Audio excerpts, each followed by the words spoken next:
At least 11 people are said to have been killed after a shooting in central Paris at the office of the satirical magazine Charlie Hebdo. A kosher supermarket had become the focus of another huge security operation. 4 hostages lay dead, and it remains unclear if they were killed before the assault.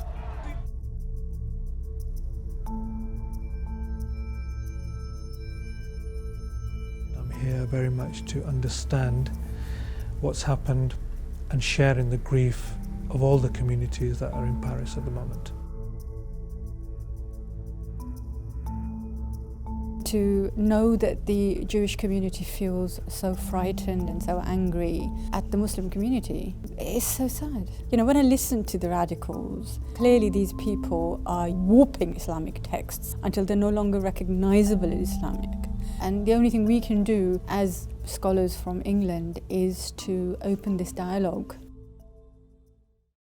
Maybe a few questions. There are many people in France who believe that a Jew and a Muslim cannot speak together. Our history is of love and respect.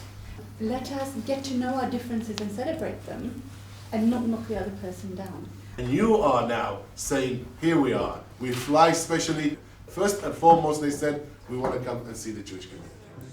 We have so much in common, the Muslim community and the Jewish community, in terms of the anxiety, the fear, and also just an emotional attachment to these tragic events and the political violence. We thought it was important that we show solidarity to the French Muslims and also the Jews living in France.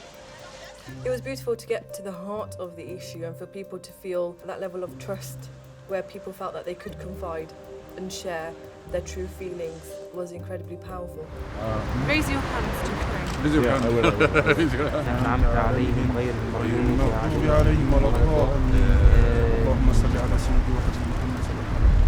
This was the worst of humanity, but also we saw the best of humanity. Worst in the sense that people from Muslim heritage felt the need to kill innocent Jewish people. However, there were Muslims within the supermarket that actually went out of their way to protect Jewish people from the murderers. They didn't look at their faith, they didn't look at their creed, they just felt a sense of humanity to protect life, and they put themselves in harm's way. And I think that shows the best of humanity. You made this journey, this pilgrimage journey, to pay your tribute here, gives all of us strength. All of us who are fighting radicalism, all of us who are fighting violence, your presence here is strengthening all of us. Earlier on today, when we got together where the killings took place in the delicatessen, it was a very heartfelt moment. I had to fight the tears. I thought, I'm not going to cry. And to know that there was so much death in there, so much fear in there, it was really, really upsetting, very moving.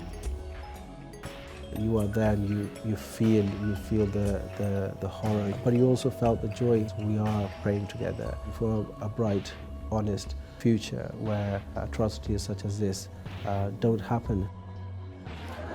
For the Jewish community, for the Muslim community, today is a landmark. I will not forget what happened today.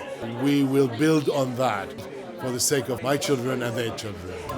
We're all in the same boat.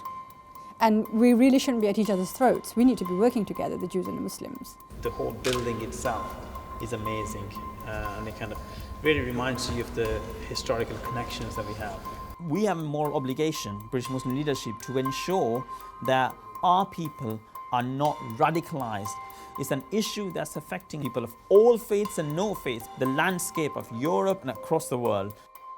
Coming here today, speaking to our Jewish friends and hearing about their pain and fears is very, very insightful, but also it makes me redouble our efforts to present Islam in a positive, progressive, intelligent, coherent way.